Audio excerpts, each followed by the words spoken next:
Olá galera, bem-vindos a mais um vídeo aqui do meu canal. Sou o professor Alan e estarei apresentando para vocês mais um vídeo referente à disciplina Cálculo 3.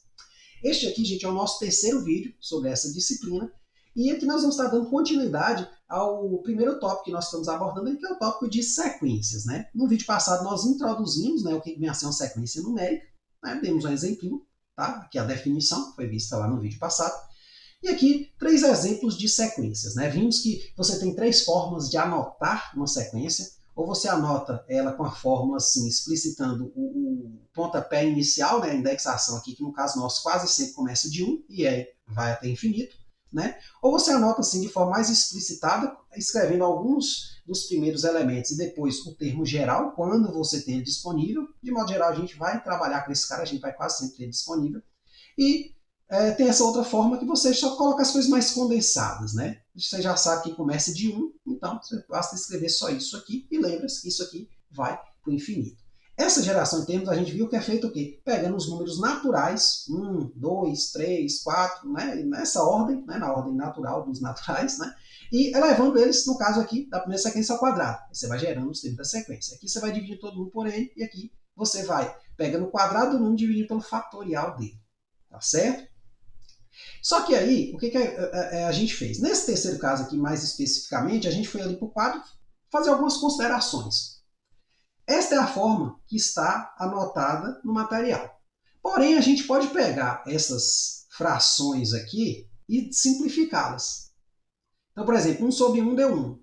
4 sobre 2 dá 2. 9 sobre 6 dá 3 sobre 2. Simplifica aqui por 3, Aqui você simplifica por 8, dá 2 terços. E vai simplificando.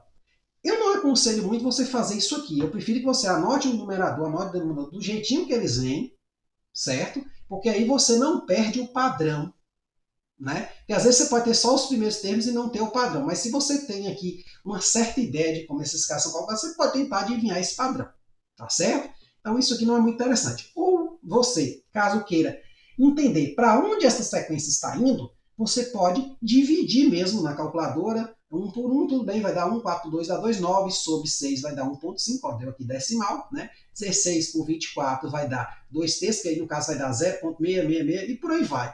Esta última forma é uma forma mais interessante quando você quer estudar o valor limite dessa sequência, ver se ela vai se estabilizar, se ela vai convergir para algum local. A gente vai falar de convergência mais à frente, mas é mais ou menos uma ideia de você tentar ver o comportamento. Claro, não é uma garantia que você de fato vai acertar esse comportamento olhando só alguns termos, mesmo você falar, mas eu olhei 1000 termos, professor, dessa sequência, eu já sei para onde é que vai. Não, você não pode afirmar isso. Você pode até ter uma ideia de para onde está se aproximando, mas pode ser que ela não se aproxime, pode ser que ela divirja, Então a gente vai estar vendo isso aí.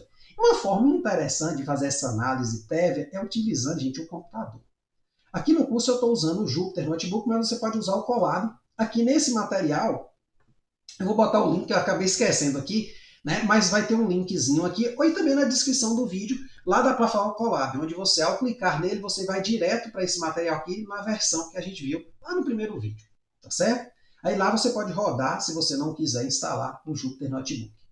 Então, ó, essa parte aqui, ó, no PC, gerando termos da sequência, n ao quadrado, 1 sobre n e n ao quadrado sobre n fatorial. Então eu vou usar o computador para gerar termos. Qual a vantagem disso? A vantagem é que o computador faz isso de uma forma muito mais rápida do que a gente. Aqui eu já estou dando o código pronto, então você não precisa ficar preocupado. A única coisa que você vai precisar manipular aqui são as entradas, que é o quê? A sequência, que é saber como é que eu insiro isso, isso e isso no programa, como você faz na calculadora, como é que você insere números lá. Tem calculadora, você pode botar uma fórmula. Como é que você insere aquela fórmula lá? Então, basicamente, você vai manipular muito pouco aqui desse código. E aí, apertando apenas o botão aqui, Run, ele vai calcular os termos dessas sequências para você. Então, aqui, ó, eu preciso, nesse caso aqui, como vou trabalhar com fatorial, aí eu vou precisar desse módulo aqui. O que é o módulo? É uma biblioteca especial que eu vou chamar a função fatorial de lá. Certo? Mas essas tecnicalidades você não precisa entender. Embora eu coloquei aqui alguns comentários, que são essas partes aqui em hashtag, se você quiser ir lendo o código, entendendo mais ou menos a ideia, você pode também. Então aqui eu tenho uma lista vazia, que vai ser a lista que vai armazenar os termos da minha sequência que vai ser gerada. Vai ser tipo isso aqui, ó. Uma visão mais ou menos parecida com isso aqui, ó, que a gente está vendo. Então, aqui vai ser a quantidade de termos. Inicialmente eu vou colocar só 5, termos, né? Mas você pode botar 50, 1000, 10.000, quanto você quiser, tá certo? E aqui vai ter uma estrutura de repetição que ela faz o seguinte, ela caminha de 1 até a quantidade de termos mais 1. Ou seja, se eu botei 5 aqui, ele vai até 6, só que ele só calcula até o quinto. Ele sempre joga o último fora. Né? Ou seja, ele descarta, na verdade. Ele não considera o último. Né? Então, aqui tem o termo geral da sequência, que eu vou começar aqui com n ao quadrado. Certo? Eu até coloquei aqui 1 sobre n, mas é n ao quadrado. Fazer essa correçãozinha porque eu estava mexendo aqui no código ainda. Então, nesse caso, ó, perceba, ó, A underline n, então eu chamei a sequência, né, de A underline n. Evite chamar ela de A. Assim, você pode chamar de AN também. Agora, evite fazer isso. A para exemplo, que ela entende isso aqui de outra forma. Então, eu chamei ela aqui de A underline n igual n ao quadrado. É a nossa primeira sequência, não é? Então, eu anoto ela do jeitinho que está. O quadrado aqui no Python, ele não é o chapeuzinho que a gente está acostumado, tanto na calculadora científica como também, né, em outras linguagens de programação. Então, ele é asterisco, asterisco. Então, isso aqui é uma potência, certo? Aqui, eu vou armazenar os termos da lista, ou seja, cada termo que é calculado aqui dentro dessa estrutura de repetição, ele vai ser aprendido, ó, tá vendo o append, né, pela lista. Então, a lista vai armazenar ele. A lista aqui, ela começa vazia e vai armazenando esses termos. E no final, eu peço para imprimir a lista. É um código bem simples, certo? Mas, sem mais enrolas, vamos aqui rodar esse código. Então, você vai aqui na tecla Run ou aperta Ctrl Enter, estando nessa célula aqui. Ó. Então, gerou ó, rapidinho ó, 1, 4, 9, 16 e 25. Esses são os 5 primeiros termos. De fato, 1 ao quadrado é 1, 2 ao quadrado 4, 3 ao quadrado 9, 4 ao quadrado 16, 5 ao quadrado 25. Né? Ah, professor, eu quero gerar mais termos. Eu quero tentar ver se tem um padrão essa sequência. Vamos botar aqui 50. Então tá aí, ó. Foi elevando todo mundo até 50. 50 ao quadrado é o quê? 5 vezes 5, 25. 10 vezes 10, 100, aí vai dar 2.500, tá certo? Então, 2.500. Então ele foi elevando todos os números naturais de 1 até 50, elevando ao quadrado, certo? Esse código aqui já está pronto, você não precisa se preocupar com ele. Claro que aí você fala, professor, e as outras funções? Como é que o que eu mudo aqui? Vamos voltar aqui para 5 termos de novo. Vamos botar aqui 1 sobre n, ó. Eu até coloquei aqui, ó, troque n ao quadrado por 1 sobre n e n ao quadrado sobre mat.factorial n. Nesse último caso, eu vou explicar por que você tem que botar esse mat aí. Daqui a pouco. Então, 1 sobre n. Então, dando Ctrl Enter aqui, ó, ele gerou os termos. Só que aí, ele gerou o quê? Na forma que a gente, que eu falei que ela não é muito interessante em princípio. Né? Que é você dividir e calcular o decimal. Né? Mas eu vou dar uma alternativa. Esse código, que é o código de baixo, que aí ele já calcula o numerador e o denominador, certo? Então, beleza, mas aqui ele gera, aqui você está vendo um certo, ó, uma certa, né, 1, meio, 0,33, 0,25, 0,2, e falou, está diminuindo isso. Né? Aí você, para tentar ver, né, parcialmente, pelo menos, o que está acontecendo, você pode usar 50 termos, pode usar 100 termos, né? Vamos usar aqui 100. Então, aqui são os termos, ó, separados por vírgula, ó, 1, 0,5, 0,3, 0,25, 0,2. Aí você olha logo lá na frente, ó, um dos últimos termos aí vai ficando 0,01. Aí você quer mais termos, bota 1000. A vantagem do computador é que calcula isso rapidamente. Se você fosse usar uma calculadora, cara, chegou a precisar de uma barra de rolagem aqui. Ó. Então, 0,01. Né? Claro que aqui você pode pegar uma calculadora e já jogar logo o milésimo termo também. Você pode fazer isso, tá certo? Voltando aqui para cima. Tem esses 5 primeiros termos. E a outra, né, a terceira, o item C. No item C, nós temos uma função especial aqui que é o fatorial. O fatorial, ele não existe nativamente no Python. Por isso que a gente precisou botar esse import aqui. Que a gente importou essa função especial, que tem funções lá como a função seno, função cosseno, funções trigonométricas, né, função exponencial, né, algumas exponenciais, logarítmicas. Né, então essas funções não são nativas, então você precisa chamar elas. Né, a gente vai estar utilizando elas bastante aqui no curso. Então aqui eu já coloquei, ó, basta eu copiar isso aqui, ó. O n ao quadrado, beleza, normal, dividido por. Aí vai ser mat.factorial n, que é o que calcula o fatorial do número n. Então vou colocar ele aqui, ó. Ah, faltou um parêntese aqui. Então copia certo, programação tem isso, viu? Então ele fala que tem algum erro aqui, ó. Deveria ser fechado, né? Não foi fechado, acho, né? Deveria ser fechado, né? Então, ó. Só mudando essa parte, nós vamos ter os 5 primeiros termos. Então, 1, 2, 1.5, 0.666, 0.28, 3, por aí vai. Isso aí a gente fez até no quadro, esse último exemplo. Ó. Vamos lembrar ali, ó. Calculando só os 4 primeiros, que tem os 5. Né? Já que tem um computador, para que calcular muitos termos, né? À mão, né? Ali na calculadora. Então você pode botar aqui 100 termos. Para onde é que essa sequência deve estar indo? Então, a gente vê aqui, ó, os primeiros termos, né? De novo. E aí aqui, o último é 1.07151 é a menos 54. Sabe o que é isso? 0.0000154 zeros para depois esse número aqui começar. Ou seja, ela está indo para zero.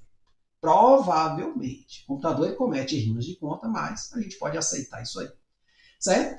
Então, você tem isso aqui que você pode, esse código que você pode estar vendo o comportamento da sequência. Só que aí você falou, professor, mas eu não queria perder as frações. Tem como fazer isso? Bem, aí esse outro código aqui, ele é muito parecido com o de cima, se você depois compara direitinho, você vai perceber o seguinte, que aqui eu calculo o numerador e o denominador separadamente.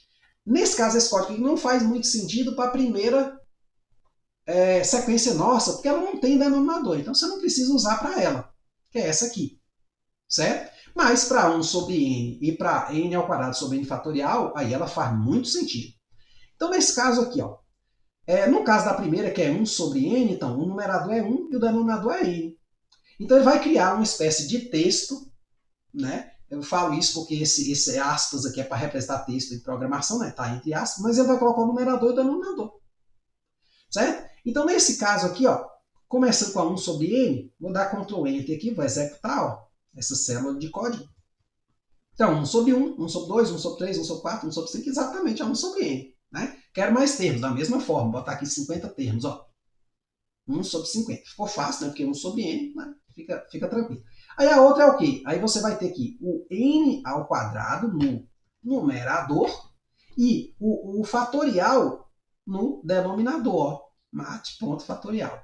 Então, vai pegar do módulo mat e chamar a função fatorial. Ó. Então aqui, claro, vamos começar só com 5 termos. Né? Então, 1 sobre 1, 4 sobre 2, 9 sobre 6, 16 sobre 24, 25 sobre 120. A gente só chegou a calcular esses 4 aqui. Ó. Tanto aqui como no quadro. Né?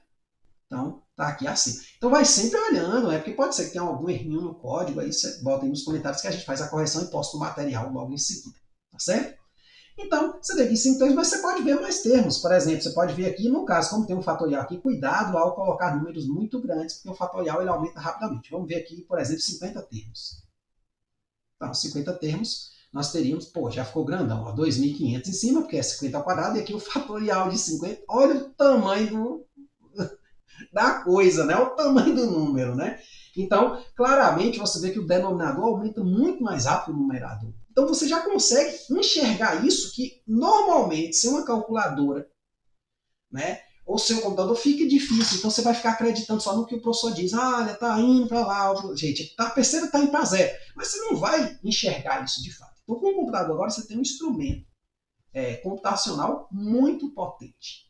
Tá certo? Para estar auxiliando. E aí a gente vai desenhar gráficos, né? Para a gente entender o comportamento geométrico, fica mais fácil da gente visualizar a coisa, o que está acontecendo ali, né?